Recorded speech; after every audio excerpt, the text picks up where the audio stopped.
प्रिय विद्यार्थियों, आज की इस वीडियो में हम लोग प्रश्नावली 1.2 का जितना भी क्वेश्चन है उसको बहुत ही सिंपल तरीके से करेंगे। आप लोग लास्ट तक इस वीडियो को ध्यान से देखिएगा। चलिए हम लोग प्रश्नावली को क्या करते हैं, शुरू करते हैं। प्रश्नावली है 2.1 प्रश्नावली। इसके जितने भी क्वेश्चन हैं बहुत ही सिंपल तरीके से आपको बताने वाले हैं, तो लास्ट तक आप इस वीडियो को जरूर देखिएगा, ठीक है। अब देखिए पहला क्वेश्चन क्या कहा है, नीचे दिए गए कथन सत्य हैं या असत्य हैं, कारण के साथ अपने उत्तर दीजिए। मतलब नीचे जो कथन दिए गए बताना है ये सही है कि गलत, ठीक है। तो पहला कथन क्या है, प्रत्येक अपरिमेय संख्या एक वास्तविक संख्या होती है। इसको बताना है सत्य है कि असत्य। सबसे पहले आपको अपरिमेय और वास्तविक संख्या का ज्ञान होना जरूरी है, तभी आप जान पाएंगे ये कथन सत्य है कि असत्य। तो हम आपको यहाँ पर बताते हैं। देखिए क्वेश्चन नंबर कौन सा है, यह पहला, ठीक। क्वेश्चन नंबर पहले का ये पहला है, ठीक है। इसको बताना है तो सबसे पहले आपको पता होना चाहिए वास्तविक संख्या क्या होती है। वास्तविक संख्या दो प्रकार की होती है, इसको ध्यान से देखिए। वास्तविक संख्या दो प्रकार की होती है, एक होता है परिमेय, एक होता है अपरिमेय। परिमेय संख्या और अपरिमेय संख्या, ठीक। वास्तविक संख्या कितने प्रकार की होती है, दो प्रकार की। परिमेय संख्या जिसको बटे के रूप में हम लोग क्या कर सकते हैं, लिख सकते हैं, उसको क्या कहते हैं, परिमेय संख्या कहते हैं। जैसे 2/3, 5, -5/7, ठीक है, √9, ये सब परिमेय संख्याएं कहलाती हैं। √2, पाई, ठीक है, 3.0, 10001, 0001, ... ये सब क्या है, अपरिमेय संख्या, ठीक है। तो क्वेश्चन में हमसे क्या कहा था, प्रत्येक अपरिमेय संख्या एक वास्तविक संख्या होती है। तो जितनी भी अपरिमेय संख्याएं रहेंगी सबको क्या कह सकते हैं हम, वास्तविक संख्या। क्यों, क्योंकि वास्तविक संख्या दो लोगों से मिलकर बनता है, परिमेय से और अपरिमेय से। ये अपरिमेय की जितनी भी संख्या हैं सब क्या कहलाएंगी, वास्तविक संख्या कहलाएंगी, ठीक है। इस तरह से जो पहला ऑप्शन है क्या हो जाएगा, यह सही हो जाएगा, ठीक है। क्या हो जाएगा, सत्य हो जाएगा। तो क्वेश्चन नंबर जो पहले का पहला ऑप्शन है वो क्या है, सत्य है। क्या है, सत्य है, ठीक है। आप इसको ध्यान दीजिएगा। अब अगला क्वेश्चन है, संख्या रेखा का प्रत्येक बिंदु √m के रूप का होता है जहाँ m एक प्राकृतिक संख्या है। अब बताना है जो संख्या रेखा होती है उसका प्रत्येक बिंदु √m के रूप का होता है, मतलब कणी के रूप में होता है, जहाँ m क्या है, प्राकृतिक संख्या है। तो ऐसा नहीं होता है, ठीक है। अब देखिए यहाँ पे एक संख्या रेखा बना है, ये संख्या रेखा है, इसमें माइनस की संख्या है, जीरो है, प्लस की संख्या है, कणी की भी संख्या है। तो संख्या रेखा पे बहुत सारी संख्याएं हैं, ठीक है, एक ही प्रकार की संख्याएं नहीं हैं। कणी की भी हैं, बट्टे वाली भी हैं, माइनस वाली भी संख्याएं हैं। तो इस नाते ये भी कथन क्या हो जाएगा, असत्य हो जाएगा, ठीक है। इसलिए इस दूसरा जो क्वेश्चन, इसका आंसर हम लोग क्या लिख सकते हैं, लिखेंगे यहाँ पे संख्या रेखा पर परिमेय और अपरिमेय सभी प्रकार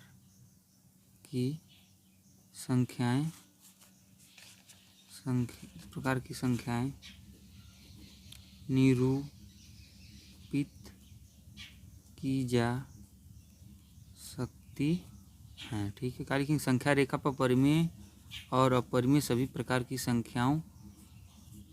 संख्या को निरूपित की जा सकती हैं, अतः यह कथन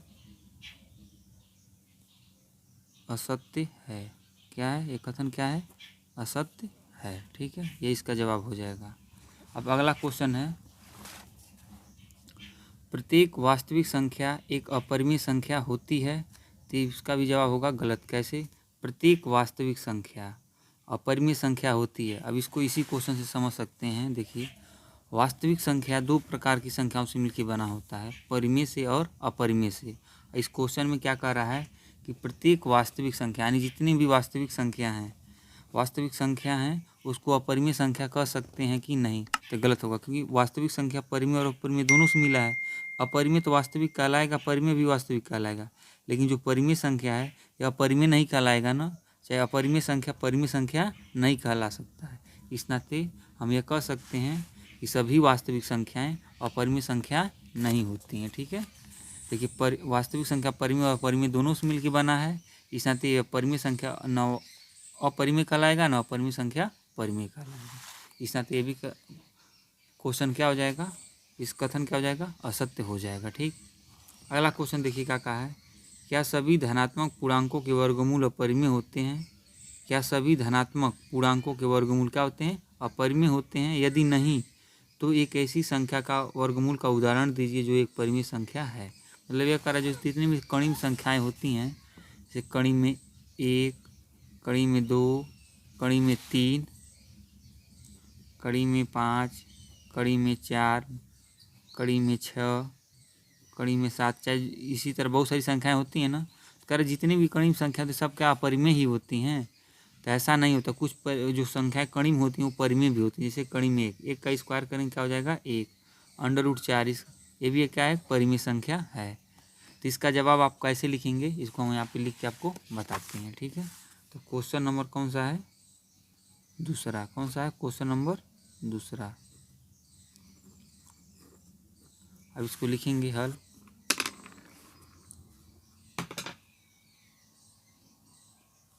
आंसर में लिख देंगे नहीं। पहले सबसे पहले क्या लिखेंगे, नहीं। पहले का जवाब हो जाएगा क्या था, क्या सभी धनात्मक पूर्णांकों के वर्गमूल अपरिमेय होते हैं? तो आंसर हो जाएगा नहीं। फिर लिखेंगे सभी धनात्मक पूर्णांकों के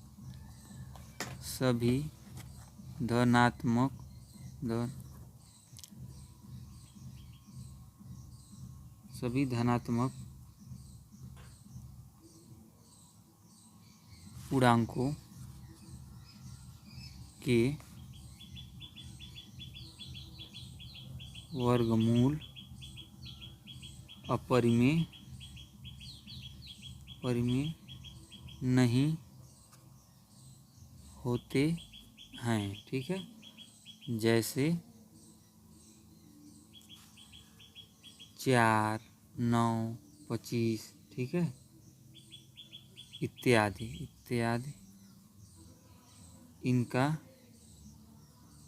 वर्गमूल एक परिमेय संख्या होगा। ठीक है, लिखेंगे नहीं सभी धनात्मक पूर्णांकों के वर्गमूल अपरिमेय नहीं होते, जैसे 4, 9, 25 इत्यादि इनका वर्गमूल एक परिमेय संख्या होगा। ठीक है, अंडर रूट अगर 4 रहेगा तो इसका मतलब होता है 2। √9 इसका पूर्ण वर्गमूल क्या होगा, 3। ठीक है, √25 का क्या हो जाएगा, 5। ठीक, तो इस तरीके से हम ये कह सकते हैं कि जितने भी मतलब ये पूर्णांक संख्याएं, धन पूर्णांक संख्याएं होती हैं जो वर्गमूल में होती हैं, वो सब अपरिमेय नहीं होती, कुछ क्या होती हैं उसमें परिमेय भी होती हैं। ठीक है, दूसरा क्वेश्चन हो गया। अब हम लोग देखेंगे क्वेश्चन नंबर तीसरा। क्या है क्वेश्चन नंबर तीसरा, दिखाइए कि संख्या रेखा पर कड़ी 5 को किस प्रकार निरूपित किया जा सकता है। ठीक है, तो यहाँ पे देखिए एग्जाम्पल में दिखाया है संख्या रेखा पर कड़ी 2 का स्थान, फिर संख्या रेखा पर कड़ी 3। ठीक है, तो इसी तरह हमको किसको दिखाना है, कड़ी में 5 को। ठीक है, तब इसको हल करते हैं क्वेश्चन नंबर तीसरा। ठीक है, इसके आधार पे देखिए जो बना है इसी के आधार पर हम इसको हल करके आपको बताते हैं। इसके लिए आपको प्रकार की सहायता लेना पड़ेगा। ठीक है, तो यहाँ पे सबसे पहले हम नया पेज लेते हैं, लिखेंगे क्वेश्चन नंबर तीसरा। ठीक है, क्वेश्चन नंबर तीसरा है। अब इसको हल करके हम आपको बताते हैं। तो सबसे पहले इसमें क्या करना पड़ेगा, जो संख्या को दिखाना है लिखेंगे हल, और दिखाना हमको किस संख्या को है, √5।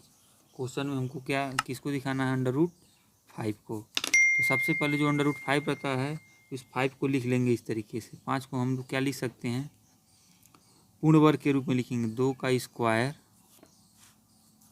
ठीक, प्लस 1 का स्क्वायर, यानी 2 का स्क्वायर 4, 1 का स्क्वायर 1, 4 1 5 हो जाएगा ना। 5 को इस तरीके से लिख सकते हैं। ठीक है, फिर सबसे पहले क्या करेंगे, लिखिए हमको रचना को लिख के बताना भी, तो लिखेंगे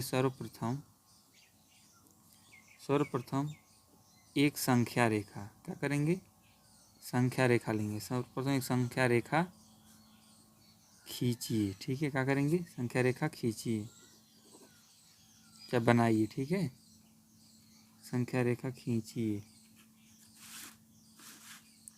और उसके बाद क्या करेंगे? फिर लिखेंगे संख्या रेखा। संख्या रेखा जब खींच लेंगे क्या करेंगे? संख्या रेखा पर लिखेंगे ओ एक बिंदु लेंगे। ओ से ओ तक की दूरी को कितना लेंगे? 2 सेंटीमीटर, क्योंकि इसको 2 भागों में बांटे हैं ना, 2 सेंटीमीटर। तथा उसी पे एक लाइन लेंगे ए बी, जिसकी लंबाई रहेगी 1 सेंटीमीटर। दूरी लेकर समकोण त्रिभुज किसका निर्माण करेंगे? समकोण त्रिभुज ओ ए बी की रचना कीजिए। ठीक है, सबसे पहले ये काम करेंगे। ठीक है, सबसे पहले संख्या रेखा लेंगे, उस पर उसको अंडरलाइन करेंगे और उसको लिखेंगे।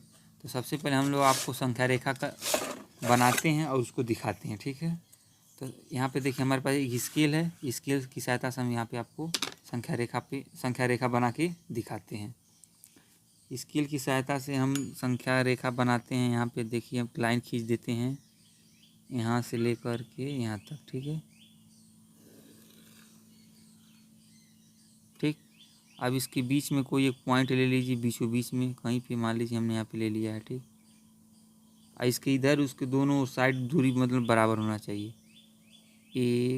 0 उधर रहेगा, 1 2 3 4, इधर भी ले लीजिए 1 2 3 और 4। ठीक है, ये बीचों बीच वाली लाइन है। ठीक है, यहाँ पे क्या लिख देंगे हम लोग? इसको 0 लिखेंगे। क्या लिखेंगे? 0। ठीक, 1 2 3 4, इधर -1 -2 -3 और -4। ठीक हो गया। अब यहाँ पे क्या करना है?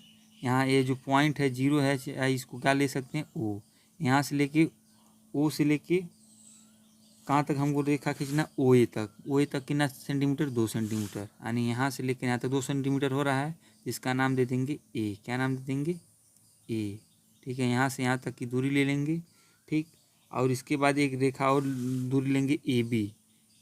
कितने सेंटीमीटर का होना चाहिए? 1 सेंटीमीटर। ये 1 सेंटीमीटर कहाँ लेंगे हम लोग? ऊपर। कहाँ लेंगे? ऊपर। तो 1 सेंटीमीटर हम यहाँ पे आपको लेके दिखाते हैं। ये 1 सेंटीमीटर यहाँ पे। ठीक, इस तरह ले लिए 1 सेंटीमीटर। इसका नाम दे दिए बी। क्या नाम दे दिए? बी। ठीक, अब इसको क्या करना है? ध्यान से देखिए, इतना हो जाएगा। फिर अब इसमें कौन सा नियम लगाएंगे? पाइथागोरस प्रमेय अभी इसमें लगेगा। तो सबसे पहले करना क्या है? यदि यहाँ ओ हो गया, यहाँ ए हो गया, यहाँ क्या हो गया? बी हो गया। अब इसको क्या करेंगे? इसको इससे क्या कर देंगे? मिला देंगे। क्या कर देंगे? मिला देंगे। एक किसका निर्माण हो जाएगा? त्रिभुज ओ ए बी का क्या हो जाएगा? निर्माण हो जाएगा। हम इसको क्या करते हैं? अब इससे मिला देते हैं। ठीक है, इसको इस तरीके से हम लोग क्या करते हैं? इसको मिला देते हैं। चलिए मिला देते हैं। ठीक है, देखिए मिल गया, हल्का सा ऊपर चला गया है। इतना हो गया है। अब इसके बाद यहाँ पे हम ओ को केंद्र मानेंगे और बी का त्रिज्या लेंगे और यहाँ पे एक अंडरलाइन करेंगे। ठीक है, इस संख्या रेखा पे इसको इससे क्या कर देंगे? मिला देंगे। ठीक है, ऐसे जब मिलाएंगे तो यहाँ पे एक पॉइंट आएगा। ठीक, यही पॉइंट क्या दिखाएगा? कड़ी में 5। सबसे पहले इसको करने से पहले हम यहाँ पे पाइथागोरस प्रमेय पहले लगा लेते हैं। लिखेंगे हम नीचे पाइथागोरस। क्या लिखेंगे? पाइथागोरस प्रमेय से। ठीक है, पाइथागोरस प्रमेय से त्रिभुज ए ओ बी में, किस में लगाएंगे? त्रिभुज ए ओ बी में लगाएंगे। लिखेंगे ओ बी बराबर है अंडर रूट ओ ए का स्क्वायर धन ए बी का स्क्वायर। देखिए यह कर्ण है, ओ बी क्या कर्ण है? यह लंब है, ये क्या है? आधार है। ठीक है, इस तरह करेंगे। ओ ए का वैल्यू कितना है? 2। कितना है? 2 का स्क्वायर। ए बी का वैल्यू कितना है? 1 का स्क्वायर कर देंगे। यहाँ हो जाएगा ओ बी, तो ओ बी बराबर हो जाएगा अंडर रूट 4 धन 1। ओ बी बराबर हो जाएगा 4 1 5। कड़ी में कितना आ गया? 5। है जो ओ बी बराबर कितना आ गया कड़ी में 5, है जो ओ बी है ये कितना हो गया कड़ी में 5। लेकिन हमको यहाँ पे नहीं दिखाना है, हमको यहाँ पे कड़ी संख्या रेखा पे होना चाहिए ना। तब कुछ नहीं करेंगे, बस हो गया है।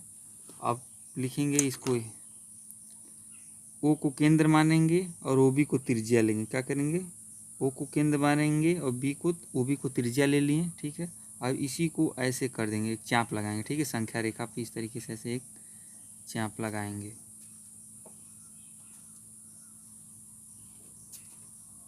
ये चाप लग गया। बस यहाँ पे जो संख्या रेखा को ये जो बिंदु टच कर रहा है इसका नाम दे देंगे सी। क्या नाम दे देंगे, सी। क्या नाम देंगे, सी नाम दे देंगे, ठीक है। और यही जो सी है यही क्या है, √5 है। यही कड़ी में 5 को यहाँ पे क्या करेगा, दर्शाएगा, ठीक है। तो यहाँ पे हम कड़ी 5 आप लिख भी सकते हैं, नहीं भी लिख सकते हैं, ठीक है। कड़ी 5 यहाँ पे आप चाहे तो लिख देंगे। इतना होने के बाद फिर आप यहाँ पे लिखेंगे उसके मतलब जो रचना की उसको लिखेंगे प्रकार की सहायता से संख्या रेखा पर ओ को केंद्र मानकर ओ बी त्रिज्या का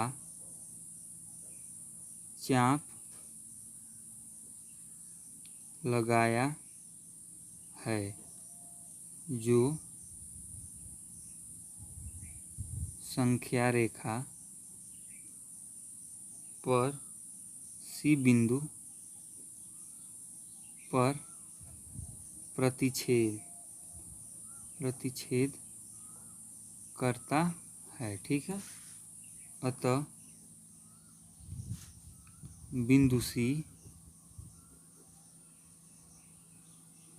सी संख्या रेखा पर कड़ी में 5 को व्यक्त करता है, ठीक है। तो इस तरीके से आप लिखेंगे। तो क्वेश्चन नंबर तीसरा इसको फिर से देख लीजिए। पहले ये वाली लाइन लिखेंगे, फिर इस तरह इसको बनाएंगे, ठीक है। फिर ये पाइथागोरस प्रमेय लगाएंगे, उसके बाद फिर इस लाइन को लिखेंगे, ठीक है। तो इस तरीके से आपका संख्या रेखा पे कड़ी 5 निरूपित हो जाएगा। फिर अगला क्वेश्चन है इसमें चौथा कक्षा के लिए क्रियाकलाप और वर्गमूल सर्पिल की रचना। इसी तरह 2, 3, 5 का बनता चला जाएगा और एक गोल चक्री जैसा बनेगा। तो इसको आप गत्ते पे बना सकते हैं, ठीक है। ये 3 क्वेश्चन आपको अच्छे से समझ में आया होगा। नहीं समझ में आया तो वीडियो को दोबारा देखेंगे तो आपको अच्छे से समझ में आ जाएगा।